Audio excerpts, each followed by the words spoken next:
Hey everyone, Coty here. Austin. And welcome to MTG Knights. Today we're going to take a look at my main deck. It is a mono red aggresso, I'm tired, aggro, aggressive, a haste burn deck essentially. And yeah, it is, like I said, it's mono red. There's a couple of cards with effects or costs that are other colors besides red, but you can use red to pay them. So essentially that's what this deck is. This deck, I think, is the most winning deck in our house. Most annoying deck. It's pretty good, and you'll see why. Now, I don't know that all these cards are legal, like in modern or standard, unless they've been reprinted. I'm not 100% sure. And again, we're still kind of learning all this as we go. But in our house, like I said, we just kind of run whatever because we just like to have fun. And if you don't have fun with it, then what's the point of playing? So anyways, we'll switch over to the short camera and I will show you what is in this annoying mono red deck. All right, guys, so let's take a look at what we got here. So I'm running 22 land, period. So, and I only have one of these bad boys, the Rootbound Crag, which enters the battlefield tapped, unless I control a mountain or a forest, which being mono red, the rest are mountains. Now I would like one more of these, or the red-blue version, which I don't remember what the name of it is. But there's a reason why this specific card is in here, and I will show it to you when I get to that point. So like I said, I'm running the rest mountains. So one of these, if I could swap it out, I'd swap out another mountain for it. Or even a fetch land. If I had one of the rare fetch lands for red or green, I'd swap it out for that too and just put in a forest. But anyway, so 22 total, one Rootbound Crag, and then 21 mountains. So we've got some old ones, some new ones, all the cool stuff. I really love these ones, these full body arts. I do have a foil. We've got a foil mountain in there. I forgot about that bad boy. And then the rest, you know, just regular mountains. Nothing to see here, people. Nothing exciting. All right, so let's move into instants and sorceries. I'll actually swap those out real quick, or take off the first part. All right, so the first thing that we've got here is 4 lightning bolts. 1 cost for 3 damage. It's so old school. I love it.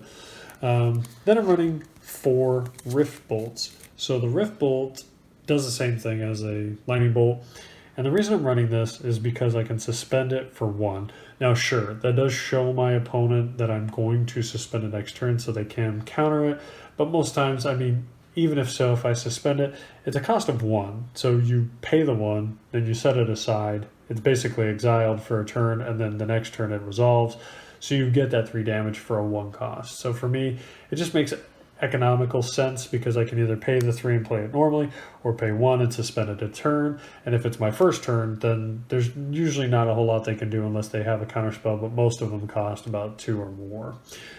So that is why I've got 4 of those rift bolts in there. Next, we've got 1 Harvest Pyre. Harvest Pyre, I can exile basically any number of cards from my graveyard to kill a creature. And the reason Harvest Pyre is in there is because, well, 2 reasons. 1, my wife has Consuming Aberration, which plays off the graveyard. It's based on the number of cards in your graveyard. So if I exile them all, it dies instantly, and then I can apply that damage to something else, thus killing 2 creatures with 1 card. Now, my younger daughter, also plays green, so she tends to have a lot of high-cost creatures. So I'll just exile my entire graveyard to kill it. So it's a great kind of overall any person type of card. So that's why I'm just running 1 of them. Next, we've got just 1 lightning bolt, or lightning strike, sorry. Lightning strike, same thing as lightning bolt, only it's a 2 cost. So it's just good again to have. It's kind of the next best thing as opposed to lightning bolt.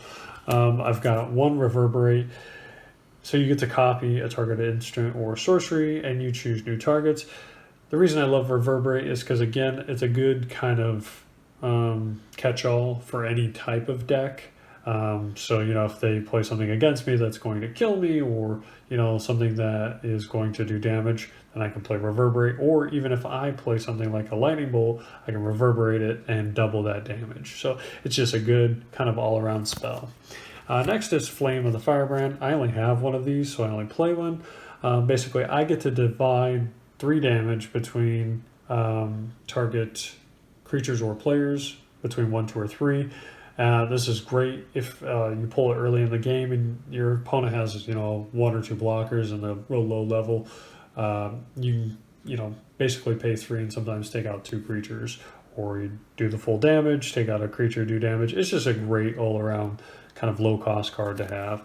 Next is Beacon of Destruction. Beacon of Destruction does 5 damage to target creature or player, and you get to shuffle it back into your library. Amazing card for a 5.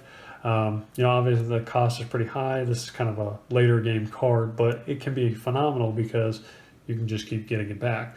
Now, speaking of shuffling cards back in the libraries, Red Sun Zenith. This is one of my favorite cards ever.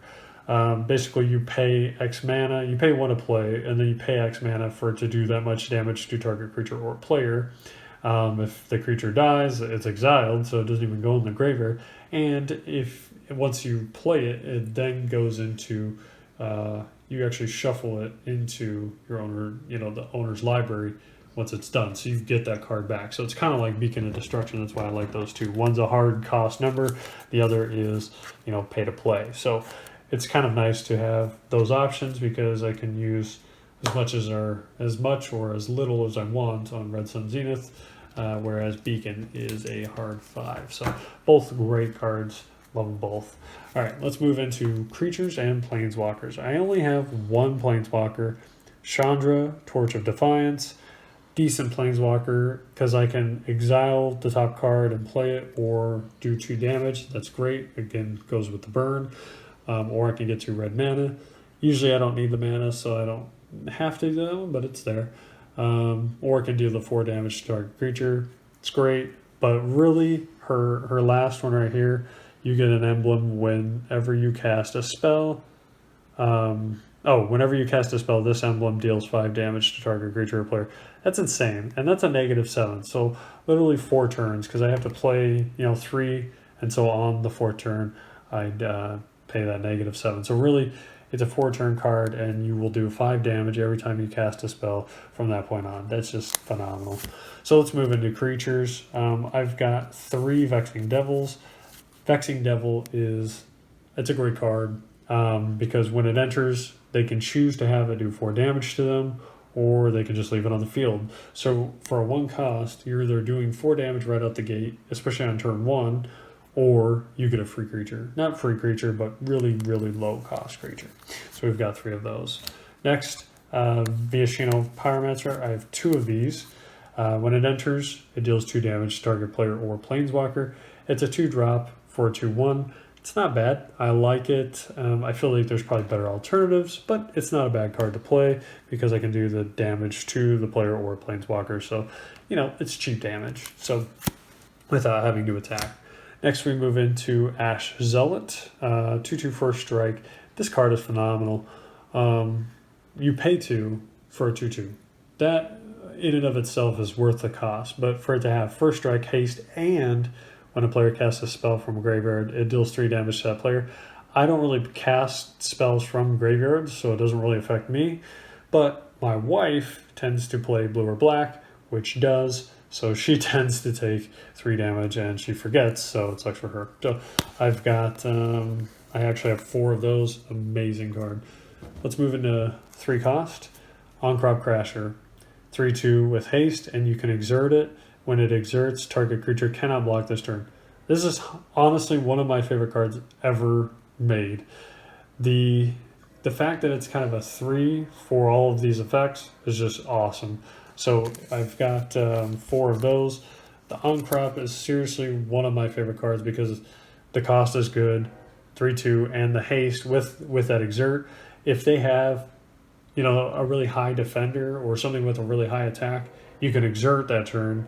So they can't even block with that thing. You could choose that creature not to block and then attack with multiple creatures because they cannot block that turn. And it's not that they can't block this. They can't block anything that turn. So just a really great card. Next I've got 1 Hazaret the Fervent. That's only because I didn't know what else to put in for the placed. It's got indestructible and haste. The downside is that you can't attack or block unless you have 1 or less cards in your hand. So I guess 1 or 0.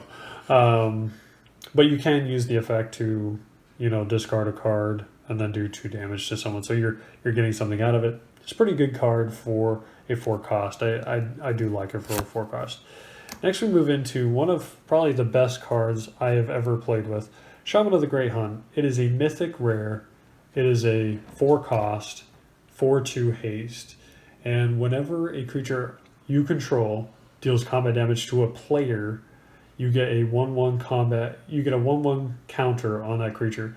So there have been many times where this and one other creature have just continuously pummeled my opponent and they keep getting 1/1 counters. Phenomenal.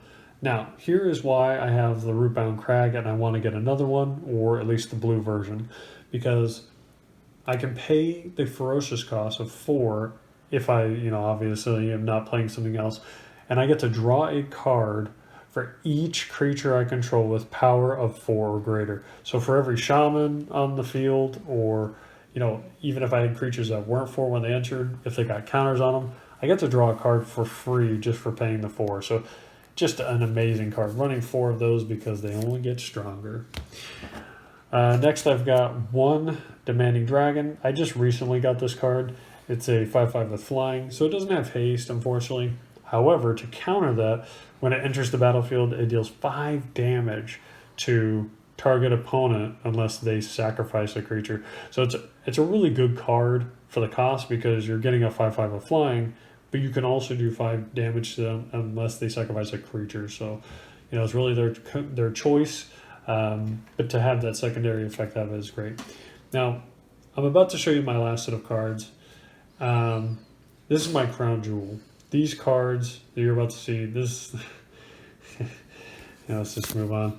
All right, so the last 4 cards are Demigod of Revenge. This is probably my favorite card ever made. One, it just looks super cool, and if you're running a red-black deck, just amazing card, right?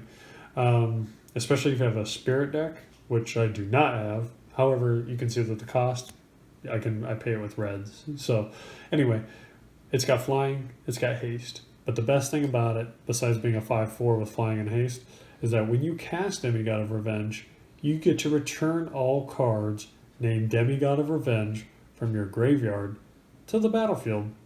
So guess what kind of decks this is great against? That's right, milling decks. So anytime my wife, if she doesn't get to exile these cards before I get a chance to pull them from the graveyard, guess whose buddies are coming back on the field? That's right, this guy. So this is my favorite card. Everybody hates when this card comes out because if there's other ones in the graveyard, then you know it's a real pain. So that is the deck. We'll head back over to the seats and we'll talk about it. All right, so you got to see the deck. What do you think of my deck, Austin? Honestly, one of the most annoying decks I've ever played against. It's pretty annoying, but I love it. It's an amazing deck. There's just so the deck, I mean, I've been changing it for the last 2 years since we started playing. So it's really just kind of been cultivated over time. There's a few things that are kind of like in there that don't necessarily fit. I feel like, I mean, I've got some one-offs like the Hazaret the Fervent, the Viashinos. If I can find another 2/2 haste to kind of replace the Viashinos, I might replace those. I mean, they're good because they do the 2 damage to the target player. However, if I could just attack right away with a 2/2 creature, then I could theoretically do the damage to a creature or a player. Chandra's good. I do like Chandra. And the fact that I get to do, like I can do the +2 and either exile and play the card or, you know, or do the 2 damage to the opponent. It's pretty good. the problem I have with planeswalkers is that people could just ignore them and attack you directly. So it's like they're great, but at the same time, sometimes they're kind of annoying for me because they can just kind of be surpassed anyway. So honestly, I don't know if I'll keep her in the long run. This card is also kind of just on its own, although I do like having it. I could obviously replace it with something else that has like haste, but flying is always a problem for a lot of people. Also the fact that it does the 5 damage when it enters. So those are just some of the cards that those few cards I would probably consider maybe swapping out. Reverberate, you know, I don't always use Reverberate, so I don't know about that one. I do know for sure that if I can get another Rootbound Crag, that I want to do that, just so I have 2 forests for Shaman of the Grey Hunt's abilities. But most of the other cards I'm pretty fond of, but these ones. So I'll be looking over the next couple weeks to see if, you know, maybe there's something there that we can, you know, swap out to make it a little stronger. But you know, that's pretty much it. Did you have anything to say about the the cards, or no? Yeah, it's pretty annoying deck. But if you guys have any suggestions, or if you have any questions about these cards, yeah, you can leave a comment and we'll try to get to it if we can. But if we make any changes to the deck, we'll talk about it in another video. And you know, in the future we'll talk about some of the other decks that we're trying to build or trying to get a hold of, and we'll also have maybe my wife or my daughters come on so we can showcase their decks and talk about what improvements can be done for that and stuff like that. But I think that's pretty much it for this video, so we'll see you guys in the next one. See you.